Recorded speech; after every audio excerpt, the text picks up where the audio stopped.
अस्सलाम वालेकुम आरबीएस बिज़ research academy में मां तव्हां सभिनी खे भली कार चवां थो। अॼु हिन वीडियो में डिस्कस कंदासीं त मॉडरेशन छा हूंदी आहे स्मार्ट प्लेलिस्ट में। लास्ट वीडियो में मूं डिस्कस कयो हो मॉडरेशन जे हवाले कुझु थ्योरेटिकल कॉन्सेप्ट मूं तव्हांखे ॾिना हुआ। अॼु हिन में असां डिस्कस कंदासीं त प्रोडक्ट अप्रोच कीअं असां इस्तेमालु कयूं।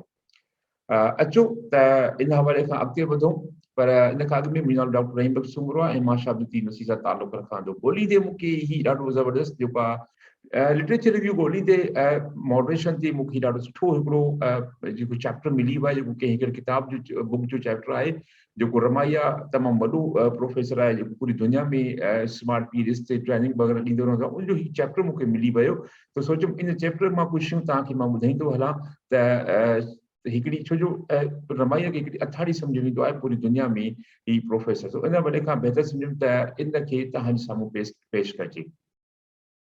अच्छा, हाणे तव्हां ॾिसो था त इन में पहिरियों आहे व्हाट इज़ मॉडरेटर। हाणे मॉडरेटर छा हूंदो आहे? मॉडरेटर आहे moderate variable can be visualised as a third variable change the relationship between the independent variable। ये को टियों वेरिएबल आहे जेको हिकु रिलेशनशिप खे चेंज कंदो आहे डिपेंडेंट ऐं इंडिपेंडेंट वेरिएबल जे विच में। हाणे नंढड़ो कॉन्सेप्ट जेको मॉडरेटर जो इहो ई आहे। अच्छा, वधीक ते चाहियो था त मुंहिंजी पूरी वीडियो बि इन ते अवेलेबल आहे, उहा बि तव्हां मॉडरेशन जे हवाले खां ॾिसी सघो था। अच्छा, उन खां पोइ आहे त a moderator is one that affect the relationship between the two variables so that the nature of the impact are predicted. हाणे प्रेडिक्टेड जो मक़सदु आहे independent variable and the criterion variable according to the level or value of the moderator। अच्छा, हाणे simple का definition आहे moderation जी या moderator जो कम छा हूंदो आहे, उहो इहो ई हूंदो आहे त moderator play variable a moderator variable can be visualized as a third variable। They change the relationship between the independent variable and dependent variable। यानी IV ऐं DB जे विच में असां जेको टियों मॉडरेटर वेरिएबल ॾींदा आहियूं उहो उन जे रिलेशनशिप खे चेंज कंदो आहे। थी सघे थो त अॻु में पॉजिटिव हुजे त उहो नेगेटिव थी वञे रिलेशनशिप, लेकिन नेगेटिव आहे त पॉजिटिव, इन तरीक़े सां उन रिलेशनशिप खे उहो चेंज कंदो आहे। उन खां पोइ आहे त बरोन एंड केनी, ही तमामु इन बि तमामु वॾो कमु कयो आहे मेडिएशन ऐं मॉडरेशन ॿिन्ही में। हू मॉडरेट खे डिस्क्राइब छा थो कीअं थो करे उनखे बि असां ॾिसी वठूं थोरो।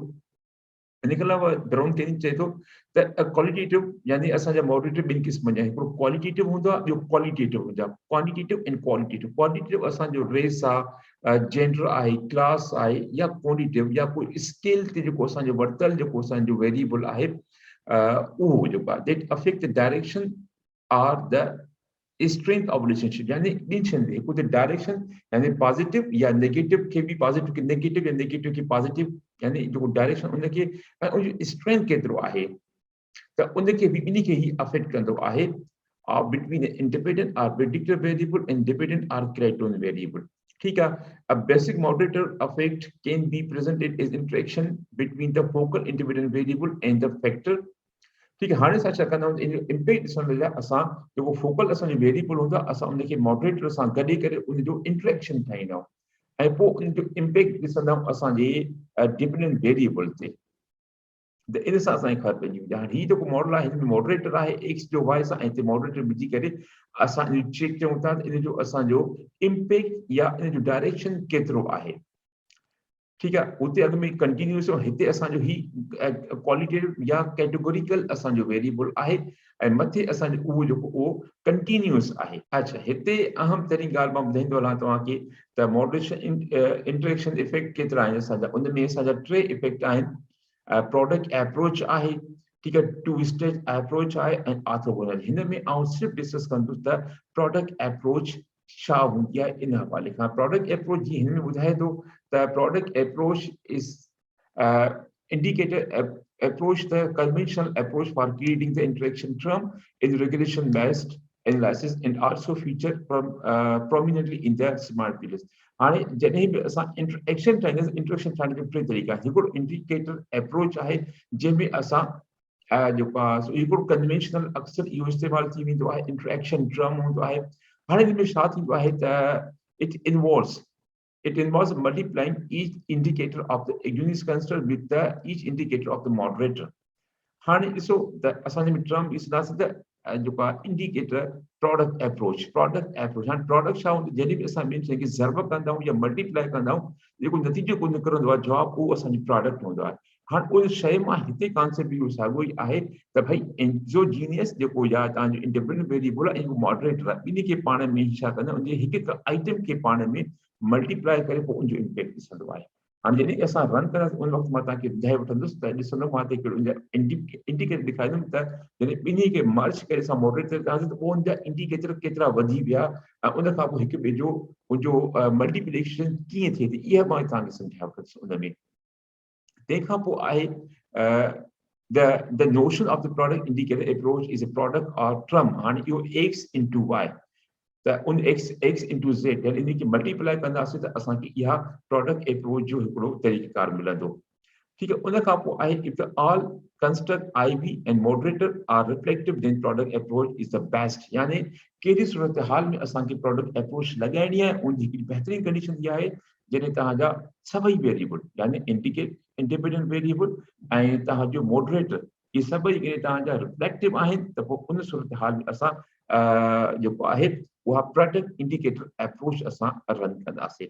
अच्छा उन खां पोइ वधीक अॻिते थो चवे the product indicate approach is not applicable when the exogenous construct or the moderator are mere formative. Exogenous means that तव्हांजो इंडिपेंडेंट वेरिएबल इंडिपेंडेंट वेरिएबल उहो हिकिड़ो या मॉडरेटर या ॿई फॉर्मेटिव बि आहिनि त पोइ ही जेका कंडीशन असांजी उन मथां लागू न थी इन सूरत हाल में असां प्रोडक्ट इंडिकेटर अप्रोच अप्लाई न करे सघंदासीं।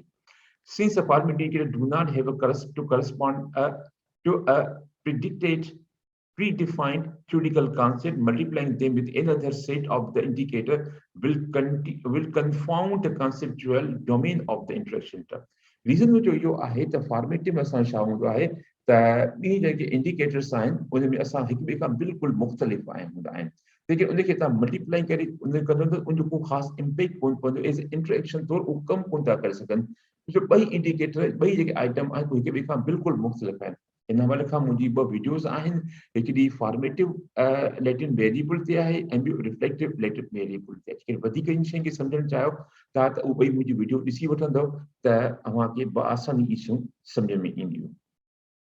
ठीक है अच्छा उन खां पोइ असांजो आहे आख़िर में the product approach can be used when the researcher have a categorical variable as a moderator or the non-continuous variable but IV is a continuous variable। हाणे हिकिड़ी ॿी कंडीशन थी वई त कहिड़ी कंडीशन में असां प्रोडक्ट अप्रोच इस्तेमालु कयूं उनमें जॾहिं तव्हांजो मॉडरेटर वेरिएबल उहो कैटेगोरिकल आहे यानी एज आहे जेंडर आहे तव्हां जेको आहे इहे या वरी जेको आहे सो नॉन कंटिन्यूअस वेरिएबल आहे पर जेको इंडिपेंडेंट वेरिएबल उहो कंटिन्यूअस वेरिएबल आहे त इन सूरत हाल में असां जेको आहे उहो प्रोडक्ट इंडिकेटर अप्रोच इस्तेमालु कंदासीं ऐं आख़िर में इहो आहे researcher must be able to create a dummy variable in जे लाइ लाज़मी आहे त असां हिकु डमी वेरिएबल क्रिएट कयूं जेको असांखे ख़ासि हुजे असां जेंडर में असां डमी वेरिएबल कंदा आहियूं उन हवाले खां।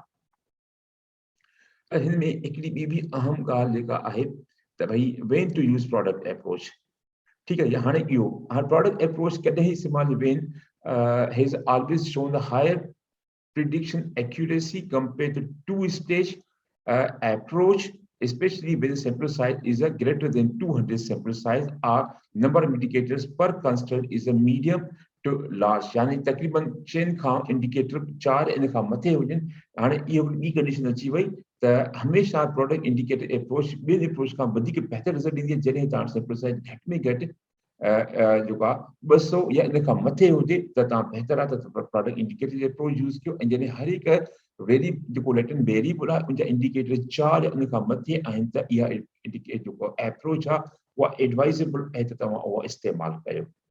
ठीक है उन खां पोइ the biggest issue in this approach it has significantly weak in statistical power ठीक है तमामु घणो उनखे स्टैटिस्टिकल पावर जो घटि आहे ऐं काफ़ी इशूज़ हूंदा आहिनि में टाइप 1 या टाइप 2 एरर जा compared to stage approach and orthogonal approach उन मुक़ाबले में असां कंदासीं त हिन में इहे इशूज़ अची वेंदा आहिनि। अच्छा इन में हिकु मेजर जेको इशू आहे उहो आहे कोलिनिटी मसइलो इहो थींदो आहे जॾहिं असां इंडिपेंडेंट वेरिएबल ऐं मॉडरेटर जा जेके आइटम हिक ॿिए सां मल्टीप्लाई कराईंदा आहियूं त उन में काफ़ी चांसिस हूंदा आहिनि त कोलिनिटी निकिरी अचे पोइ इन करे इन जो इहो हिकिड़ो ड्रॉबैक बि आहे।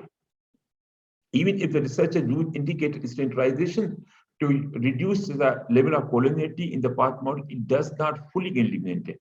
भले तव्हां स्टैंडर्डाइजेशन कोई मेथड यूज़ कयो पर पोइ बि कोई चांस ना है, कोई भी गारंटी तव्हांखे न आहे त इन जी मुकम्मल तौर ते इहा ख़तम थी वञे, ज़रूर हूंदी ज़रूर। ऐं उन खां पोइ आहे त quality issue will be substantial yielding infinite standard error और बायस पाथ कोएफिशिएंट। हाणे इन जो रीज़न इन जा नताइज कहिड़ा आहिनि जॾहिं तव्हांजी क्वालिटी हूंदी त हुन में इहो ई आहे त तव्हांजा इनफिनिट स्टैंडर्ड एरर निकिरंदा। जेकी पाथ कोएफिशिएंट्स आहिनि न, यानी असांजो इंडिपेंडेंट वेरिएबल जो इम्पैक्ट आहे डिपेंडेंट वेरिएबल हिकिड़ो कोएफिशिएंट आहे पाथ जो, इहो कोएफिशिएंट जेको इहो छा हूंदो, इहो बायस थी वेंदो। इन करे बेहतर आहे त इन सूरत हाल में इहो be careful. As Hensler and Chin in the हवाले खां मुझे study also point out that having using product indicated approach, the path coefficient of interaction term must not be used to quantify the strength of the moderating effect. So इहो तव्हां इस्तेमालु कयो त इहे effect आहिनि जेके तव्हांजो जेको कोएफिशिएंट आहिनि इनखे तव्हां क्वांटिफाई तौर ते तव्हां इन में नथा सम्झो त स्ट्रेंथ जेको आहे मॉडरेटिंग जो उहो उनखे तव्हां क्वांटिफाई नथा करे सघो। Therefore we generally advise such a to be conscious when they decide to use। हाणे जॾहिं तव्हां इहा अप्रोच इस्तेमालु कयो त बी कॉन्शियस। सो इहे कुझु कंडीशंस हुयूं जेकी मूं ज़रूरी सम्झो अव्हां जे साम्हूं इहे पेश कजनि। आख़िर में वरी उहा ई गुज़ारिश त तव्हां पंहिंजो बि ख्यालु कयो, हिन चैनल जो बि ख्यालु कयो, टाइम मिले त हिनखे तव्हां सब्सक्राइब कयो ऐं इनखे जेके पंहिंजा ॿिया दोस्त ओसि ताईं हिनखे मोकिलियो जीअं सभिनी जे लाइ इहो बहितर थी वञे। आख़िर में तव्हांजी तमामु वॾी महिरबानी हिन वीडियो खे तव्हां आख़िर ताईं